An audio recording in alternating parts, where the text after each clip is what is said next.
গান্ধী সংকল্প যাত্ৰা আমি দেশজুৰি আৰম্ভ কৰিছোঁ। মহামানৱ মহাত্মা গান্ধীৰ 150 সংখ্যক জন্ম জয়ন্তী উপলক্ষে গান্ধীজীৰ যি দৰ্শন, গান্ধীজীৰ যিবিলাক বাণী, মহাত্মা গান্ধীৰ সপোনৰ যিখন ভাৰতবৰ্ষ নক্সা বা মানচিত্ৰ গান্ধীজীয়ে নিজে আঁকিছিল। সত্য, অহিংসা, ন্যায়, ধৰ্ম, স্বদেশী, স্বাৱলম্বন, খাদী, স্বাভিমান ইত্যাদি, স্বদেশী বস্তুৰ ব্যৱহাৰ, বিদেশী বস্তু বৰ্জন ইত্যাদি যিবিলাক বিষয়ক লৈ মহামানৱ মহাত্মা গান্ধীয়ে সমগ্ৰ ভাৰতবাসীক স্বাধীনতা সংগ্ৰামত নেতৃত্ব দিছিল আৰু ভাৰতবৰ্ষক বিশ্বৰ এখন অন্যতম শক্তিশালী ৰাষ্ট্ৰ হিচাপে প্ৰতিষ্ঠা কৰাৰ সপোন দেখিছিল। ভাৰতবৰ্ষত মহামানৱ মহাত্মা গান্ধীয়ে ৰাম ৰাজ্যৰ প্ৰতিষ্ঠাৰ সপোন দেখিছিল। ৰাম ৰাজ্য মানে অযোধ্যাৰ পৰা কোনোবা ৰাম নামৰ এজন ব্যক্তি আহি দেশ শাসন কৰিব, ৰাজ চলাব, সেইটো নহয়। ৰাম ৰাজ্যৰ অৰ্থটো হৈছে সুশাসন, গুড গভৰ্নেন্স। যি ৰাজ্যত প্ৰজাই ন্যায় পাব, প্ৰজাৰ প্ৰাপ্যৰ অধিকাৰৰ পৰা বঞ্চিত নহব, আৰু যি ৰাজ্যত ৰজাই ন্যায় দিব পাৰিব আৰু প্ৰজাক প্ৰাপ্য অধিকাৰ দিব পাৰিব, সেইখনেই হ'ল ৰাম ৰাজ্য, সেইখনেই হ'ল গান্ধীজীৰ সপোনৰ ভাৰতবৰ্ষ। গতিকে মহামানৱ মহাত্মা গান্ধীৰ এই সপোনৰ ভাৰতবৰ্ষখন, স্বাধীনোত্তৰ ভাৰতবৰ্ষৰ আজি 70-72 বছৰে কিন্তু আমি আমাৰ সন্মুখত ধৰা নপৰিল। 60-70 বছৰ দেশ শাসন কৰা কংগ্ৰেছ দলটোৱে মহাত্মা গান্ধীৰ মহামানৱৰ সেই সপোনৰ ভাৰতবৰ্ষখন নিৰ্মাণ কৰিব নোৱাৰিলে।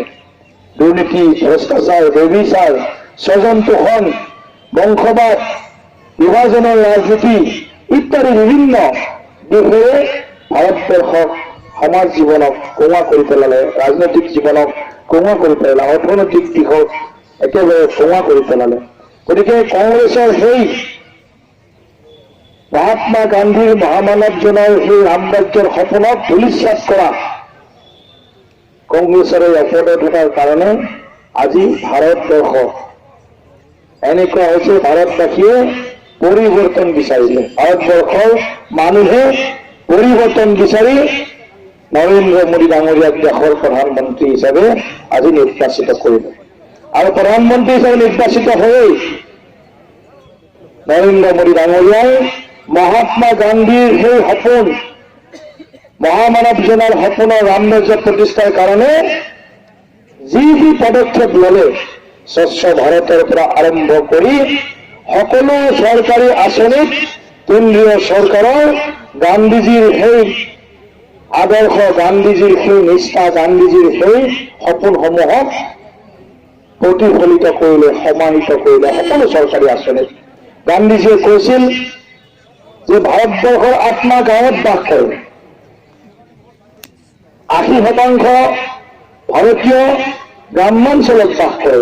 গতিকে গ্ৰাম্যাঞ্চলৰ যদি উন্নতি নহয় তেনেহ'লে দেশৰ উন্নতি নহ'ব।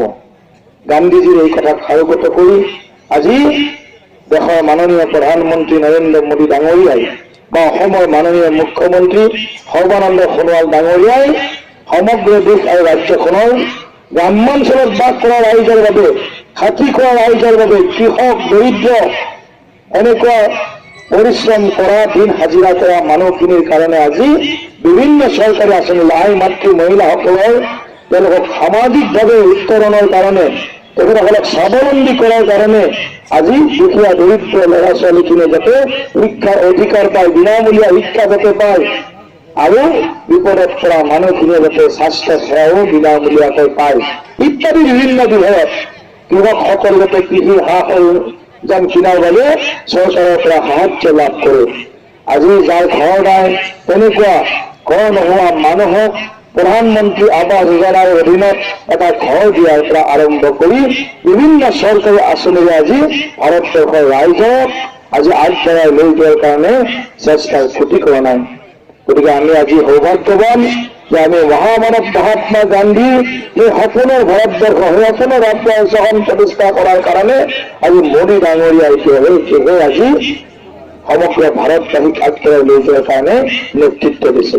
কংগ্ৰেছৰ তেওঁলোক আজি নীতিহীন, কংগ্ৰেছ আদৰ্শহীন হৈছে, কংগ্ৰেছ লক্ষ্যভ্ৰষ্ট হৈছে। কংগ্ৰেছৰ হাতত আজি কোনো অস্ত্ৰ নাই, কোনো শস্ত্ৰ নাই কংগ্ৰেছৰ হাতত। তেওঁলোকৰ হাতত থকা বস্ত্ৰখনো যিটো গান্ধী টুপি বুলি কোৱা হয়, গান্ধীজীৰ টুপি, সেই টুপিটো আজি কংগ্ৰেছৰ পৰা ভাৰতবৰ্ষৰ মানুহে কাঢ়ি আনি নিজৰ শিৰত আজি স্থান দিছে। গতিকে কংগ্ৰেছ এতিয়া ৰাইজৰ মনত নাই, ৰাইজৰ হৃদয়ত নাই। কংগ্ৰেছক সকলোৱে এতিয়া বাই দিছে। কাৰণ কংগ্ৰেছৰ ব্যভিচাৰী চৰিত্ৰ, কংগ্ৰেছৰ দুৰ্নীতি ভ্ৰষ্টাচাৰী চৰিত্ৰৰ বাবে ভাৰতবৰ্ষৰ ৰাইজে আজি ভাৰতীয় জনতা পাৰ্টি আৰু নৰেন্দ্ৰ মোদী ডাঙৰীয়াৰ নিচিনা শক্তিশালী যশস্বী সুযোগ্য নেতাক আজি আঁকোৱালি লৈছে। গতিকে আজি মই সংকল্প যাত্ৰাত বেছি দীঘলীয়াকৈ নকওঁ, আমি যাত্ৰা আৰম্ভ কৰিম। মই এটা কথাই কৈছো যে গান্ধীজীৰ এই সংকল্প যাত্ৰা আমি কেৱল ৰোড মাৰ্চ হিচাপে ৰাখিব বিচৰা নাই। এই সংকল্প যাত্ৰাক আমি জন আন্দোলনলৈ ৰূপান্তৰ কৰিব বিচাৰিছো। এটা ব্যাপক জনসচেতনা সৃষ্টি কৰাৰ কাৰণে আৰু গান্ধীজীয়ে কোৱা কথাবিলাক আমি যাতে হাতে কামে সমাজত কৰি দেখিব পাৰো, ব্যক্তিগত জীৱনতো আৰু ৰাজহুৱা জীৱনতো যাতে গান্ধীজীৰ আদৰ্শখিনিক আমি বাস্তৱায়িত কৰিব পাৰো, তাৰ কাৰণে আমি এই যাত্ৰা আমি আৰম্ভ কৰিছো আৰু সংকল্প লৈছো যে আমি স্বদেশী বস্তুৰ ব্যৱহাৰ কৰিম। আজি আই মাতৃসকলে, শিপিনীসকলে, অসমৰ শিপিনীসকলে আজি কাপোৰ বয়, চাদৰ মেখেলা গামোচা ইত্যাদি বিভিন্ন ধৰণৰ কাপোৰ বয়। সেইবিলাক আমি বছৰত 4যোৰ কাপোৰ কিনো আমি। এযোৰতো আমাৰ স্বদেশী, আমাৰ খাদী কাপোৰ হ'ব পাৰে, এযোৰ আমাৰ মহিলাসকলে চিলোৱা মেখেলা চাদৰ হ'ব পাৰে, এখন দখনা হ'ব পাৰে, এখন আৰনাই হ'ব পাৰে। তেনেকুৱা ধৰণে অসমৰ মানুহে, ভাৰতবৰ্ষৰ মানুহে থলুৱা সামগ্ৰী ব্যৱহাৰ কৰি, স্বদেশী সামগ্ৰী ব্যৱহাৰ কৰি জাতীয় স্বদেশী অৰ্থনীতিটোক যাতে টনকিয়াল কৰিব পাৰে, তাৰ কাৰণে সকলোৱে আমি আগন্তুক দিনত চেষ্টা চলাম।